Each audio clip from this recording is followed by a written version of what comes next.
할렐루야, 주께서 부활하셨습니다. 우리의 모든 죄와 사망을 다 이기시고 살아나셨습니다.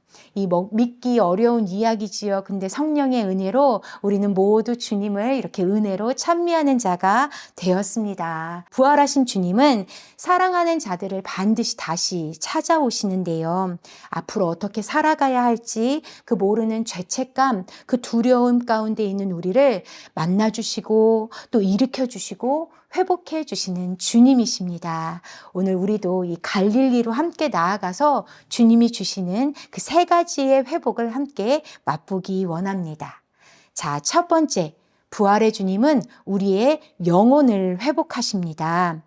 우리 함께 7절과 10절과 11절을 한번 다시 읽어볼까요? 제가 먼저 읽겠습니다. 예수께서 사랑하시는 그 제자가 베드로에게 이르되 주님이시라 하니 시몬 베드로가 벗고 있다가 주님이라 하는 말을 듣고 겉옷을 두른 후에 바다로 뛰어내리더라. 예수께서 이르시되 지금 잡은 생선을 좀 가져오라 하시니 베드로가 올라가서 그물을 육지에 끌어올리니 가득히 찬 큰 물고기가 153마리라. 이같이 많으나 그물이 찢어지지 아니하였더라. 자, 베드로가 예수님께 행하는 그 태도가 나타나는데요. 얼마나 적극적인지 모릅니다. 주님이다 하는 이 말을 듣고 벗고 있던 옷을 갖춰 입고 바다로 뛰어들어서 예수님께 막 헤엄쳐 나가는 그 모습을 우리가 보게 됩니다. 왜냐하면 여기서 한 50칸쯤 되었다고 말해요. 이 50칸은 100m가 좀 안 되는 거리입니다. 그러니 지금 그 물고기를 막 배에 지금 건지고 있지 않습니까? 그러니까 베드로는 빨리 옷을 챙겨 입고 예수님께 먼저 헤엄쳐 간 것이에요. 왜냐하면 이 물고기를 다 끌어서 가면은 늦으니까 주님께 더 먼저 가고 싶은 그런 마음으로 막 간 것이지요. 또 예수님께서 생선을 좀 가져오라 하시니 베드로가 막 즉시 배로 올라가서 그 물고기를 막 끄집어내는 그러한 지금 적극성을 우리에게 이렇게 나타내 줍니다. 사실 베드로의 이런 행동은 우리에게 익숙합니다. 왜냐하면 이전에도 베드로는 굉장히 적극적이었고 또 감정적이었고 무엇이든지 좀 빨리빨리 그렇게 판단하는 성격이었던 것을 우리가 보게 되죠. 그래서 베드로는 예수님께 신앙 고백도 하였었지만 실수도 많이 했었던 것을 우리가 좀 기억하는데요. 예수님께서 물 위로 걸어오실 때 베드로 어떻게 했습니까? 주여 나도 걷게 해주십시오. 이렇게 하놓고 또 두려워하는 마음을 가져서 물에 빠지기도 했었죠. 또 베드로 어땠었지요? 예수님께서 제자들 발 씻겨주실 때 나는 씻겨주지 않아도 된다고 막 완강히 거부했다가 그러면 너랑 나랑은 상관없는 자가 되는 것이다 라는 말을 듣기도 했습니다. 그리고 베드로는 또 예수님께서 내가 잡힐 거다라고 그렇게 말씀하시니 나는 절대로 결코 당신을 배반하지 않을 것입니다 라고 얘기했지만 베드로는 예수님을 3번이나 부인하는 그러한 말들을 해왔었죠. 누가는 이것을 특별히 기록합니다. 베드로가 예수님을 그 3번 부인할 때 예수님과 눈이 마주쳤다고 기록해요. 그러면서 심히 그 베드로가 마음에 통곡하였다라고 얘기하는데요. 그런 것을 보면은 예수님이 십자가에 달리시는 이 과정 가운데 베드로에게 상당한 절망과 죄책감이 찾아왔음을 우리가 이제 직감할 수가 있게 됩니다. 그러니 이렇게 죄책감과 절망 가운데 있는 사람은 예수님을 만나면 뛰어갈 수 있겠습니까? 아니면 오히려 죄송한 마음에 이렇게 뒷걸음질 치겠습니까? 그렇죠? 이런 것이 어떻게 보면 일반이겠지요. 그런데 지금 베드로는 그 부활하신 예수님께 너무 적극적으로 막 뛰어들고 쫓아가고 예수님이 뭐라고 얘기하시면 막 즉각적으로 반응하면서 이러한 모습을 펼치고 있어요. 지금의 베드로의 모습은 좌절과 죄책감에 있는 모습이 아니라 이것이 회복된 영혼을 가진 자의 그런 모습인데 어떻게 이런 게 가능했던 걸까요? 오늘 갈릴리에 이르기까지 예수님은 제자들에게 3번을 찾아오셨다고 말씀하시거든요. 지금 오늘의 모습이 예수님께서 제자들을 3번째 찾아온 거라고 지금 얘기하세요. 그런데 특별히 누가복음과 고린도전서에는 예수님께서 베드로를 따로 만나 주셨다고 기록을 하고 있거든요. 주께서 과연 살아나시고 시몬에게 보이셨다 하는지라 게바에게 보이시고 후에 12제자에게 보이셨다. 이렇게 말씀하시면서 12제자에게 먼저 예수님이 찾아가시기 전에 베드로를 따로 찾아가 주셨다고 성경이 기록하고 있어요. 예수님께서 베드로를 어떻게 만나 주셨고 무슨 말을 했는지는 안 나와 있어요. 그렇지만 제자들에게 가기 전에 왜 베드로를 주님께서 만나 주신 걸까요? 베드로가 예수님의 수제자였죠. 예수님이 2-3사람을 이렇게 따로 데리고 가는 장소에 늘 베드로가 있었습니다. 그렇게 사랑하시는 그 제자가 지금 죄책감에 휩싸여 어떻게 살아갈지 모르는 막막함에 엎어져 있는 것을 주님이 아셨던 겁니다. 그렇기 때문에 그를 먼저 따로 만나서 일으켜 주신 거지요. 제자들에게 찾아가셔서도 주님 그러셨지요. 너 왜 나를 버렸냐? 너 어떻게 그럴 수 있냐? 정말 뭐 이런 경우가 다 있나? 주님 이러지 않으셨어요. 그들의 죄는 하나도 언급하지도 않으셨고 예수님의 못자국 난 손으로 그들을 내어 보이시며 그들에게 평안을 전하시고 그들의 믿음을 오직 부활의 예수님을 볼 수 있도록 인도하셨던 주님이시니 베드로에게도 동일하셨을 거라 믿습니다. 그의 죄, 너 왜 나 3번이나 부인했냐? 묻지 않으시고 못자국 난 손으로 그를 어루만지시고 일어나라 하시며 그 사랑의 눈을 맞춰주실 때 베드로의 그 모든 죄책감은 다 씻겼다고 믿습니다. 그렇기 때문에 지금 베드로는 회복된 영혼으로 부활하신 예수님을 만나고 있는 것입니다. 그러니 베드로가 얼마나 감사하겠습니까? 자신의 연약함을 나무라지 않으시고 사랑과 용서의 눈으로 바라보시는 주님께 지금 그는 회복된 영혼으로 주님만을 향해서 달려가고 있는 중인 것입니다. 이러한 베드로에게 예수님께서는 또 다른 회복으로 인도하시는데요. 자, 2번째, 그 부활하신 주님을 만나면 우리는 비전이 회복되는 것입니다. 자, 예수님은 숯불을 펼쳐놓고 베드로에게 3번의 질문을 하십니다. 우리 오늘의 본문 15절에서 17절을 다시 한번 읽어보도록 하겠습니다.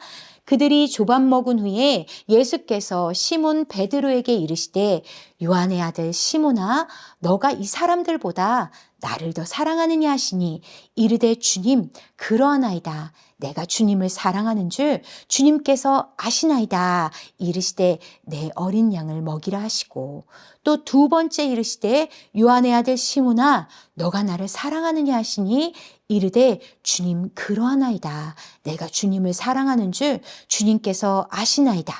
이르시되 내 양을 치라 하시고 3번째 이르시되 요한의 아들 시몬아 너가 나를 사랑하느냐 하시니 주께서 3번째 너가 나를 사랑하시냐 하심으로 베드로가 근심하여 이르되 주님 모든 것을 아시오매 내가 주님을 사랑하는 줄을 주님께서 아시나이다. 예수께서 이르시되 나의 양을 먹이라. 아멘. 이렇게 숯불 앞에서 예수님을 바라볼 때 베드로 무슨 생각했을 것 같으십니까? 베드로는 그날이 떠올랐을 겁니다. 내가 예수님 절대 버리지 않고 내 생명을 다해 예수님께 나아가겠다고 했지만 그렇게 3번 부인했던 그날 그대로의 모습이 아마 머릿속에 잊혀지지 않고 계속 떠올라서 심장이 쿵쾅쿵쾅 뛰었을지도 모릅니다. 그런 베드로에게 예수님이 이렇게 물으십니다. 너가 나를 사랑하느냐? 이때 예수님은 아가페라는 단어를 사용해서 물으시는데요. 그 의미는 내가 행한 것처럼 그 십자가에 달려서 사랑을 증거한 것처럼 이렇게 희생의 방법으로 너가 나 사랑할 수 있니? 라고 물으신 겁니다. 그런데 베드로는 예전 같았으면 나 결코 주님 부인하지 않을 거예요. 내 생명 다 바쳐서 주님 사랑할 겁니다. 아마 이렇게 고백했을 텐데 이제 베드로 그렇게 고백하지 않습니다. 자신의 믿음을 단언하지 않고 오히려 근심합니다. 제가 예수님처럼 행할 수 없는 자입니다. 라는 것을 너무나도 깊이 경험했기 때문이죠. 그래서 베드로는 예수님이 보여주신 아가페의 사랑으로 나 사랑할 수 없지만 친구된 마음으로 필로스라는 단어를 사용해서 주님께 사랑을 고백합니다. 주님의 사랑에 비해서는 내 사랑 너무 부족하지만 진심 어린 사랑으로 나 이렇게 작은 사랑으로 주님 사랑합니다. 그러고 주님이 나의 마음을 다 아신다고 겸손하게 주님께 나아가는 것입니다. 베드로가 가장 기억하고 싶지 않았던 그 순간을 다시 떠오르게 하시는 예수님은 베드로를 벌하고 계시는 것이 아닙니다. 이제는 자기 자신을 신뢰하지 않고 지키지 못할 말들도 하지 않고 오히려 겸손히 나는 주님이 필요한 자고 나의 사랑은 주님의 비할 수 없는 자임을 온전하게 고백하는 그 고백 가운데 예수님은 또 다른 회복을 말씀하십니다. 바로 예수님의 양을 맡기시는 것입니다. 예수님은 베드로에게 주님의 양을 먹이고 치라는 놀라운 비전을 주시는데요. 주님의 양을 먹이는 것은 무엇입니까? 예수 그리스도를 먹고 입는 것을 가르치는 것입니다. 예수님을 더 깊이 알도록 예수님을 선포하는 일을 하라 하시는 겁니다. 그리고 주님의 양을 치는 것은 무엇입니까? 주님의 양이 주님으로부터 멀어진다면 데리고 오라는 것입니다. 주님만이 살 길임을 알게 하라는 것이지요. 예수님을 전하는 비전은 베드로에게만 주어진 것이 아님을 우리 알기 원합니다. 사랑하는 제자들에게나 혹은 목사라는 직분에 있는 자들에게만 주어진 것이 아니라 지금 이 말씀을 듣고 있는 우리 모두에게 나의 양을 치라, 나의 양을 먹이라는 그 비전이 바로 우리에게도 주어진 것을 우리 함께 믿기를 원합니다. 또한 주님 주신 비전, 우리 어떻게 감당해야 하지 생각하고 기도할 때에 주님처럼 해야 하는데 라고 생각하지 않기를 원합니다. 오히려 예수님처럼 감당할 수 없다는 사실을 우리는 깨달아야 합니다. 우리는 예수님이 아닙니다. 그러니 오히려 베드로처럼 나의 한계를 주님께 온전히 고백하는 태도가 필요합니다. 예수님의 비전을 온전히 행하려거든 주님 다 아시지요. 나의 작은 사랑을 드리오니 주여 인도하여 주시옵소서, 행하시옵소서, 가르치시옵소서. 이러한 겸손의 고백이 비전을 맡은 자에게 필요한 고백임을 우리 깨닫기를 원합니다. 자, 이제 세 번째 회복입니다. 부활하신 주님은 우리의 정체성을 회복하십니다. 21절과 22절을 우리 함께 읽어보도록 하겠습니다. 이에 베드로가 그를 보고 예수께 여짜오되 주님, 이 사람은 어떻게 되겠사옵니까? 예수께서 이르시되 내가 올 때까지 그를 머물게 하고자 할지라도 너가 무슨 상관이냐? 너는 나를 따르라 하시더라. 예수님께서 앞으로 이제 이 비전을 행하며 살아갈 베드로의 삶에 대해서 말씀해 주시는데 그리 녹록지 않은 삶입니다. 그러자 베드로는 그것을 듣자마자 그럼 다른 제자의 삶은 어떠한가 묻습니다. 이것은 하나님을 향한 어떤 믿음의 궁금증이 아니었고 예수님이 아끼셨던 또 다른 제자의 삶이 혹시 자신과 좀 자신보다는 쉬운 삶은 아닐까? 나만 너무 어려운 삶은 아닐까? 그런 비교하는 마음에서 오는 말이었던 것입니다. 이 모든 것 주님이 다 아시지요. 그렇기 때문에 베드로에게 이렇게 말씀하십니다. 그를 상관하지 말아라. 내가 너에게 맡긴 그 삶에만 집중하라. 너는 나를 따라오라. 그렇게 주님 말씀하십니다. 이 말씀 가운데 우리가 깨달을 수 있는 것은 이것입니다. 우리 이곳에 모인 모든 우리들도 주님을 전하고 증거하는 자들로 부름 받았습니다. 그런데 이것을 이뤄가는 우리 각자의 삶의 모습이 저마다 다르다는 것입니다. 주님께서 우리 각자의 삶의 모습을 다 다르게 부르셨다라는 것입니다. 바로 이것이 나 한 사람에게 주어진 정체성이라는 것입니다.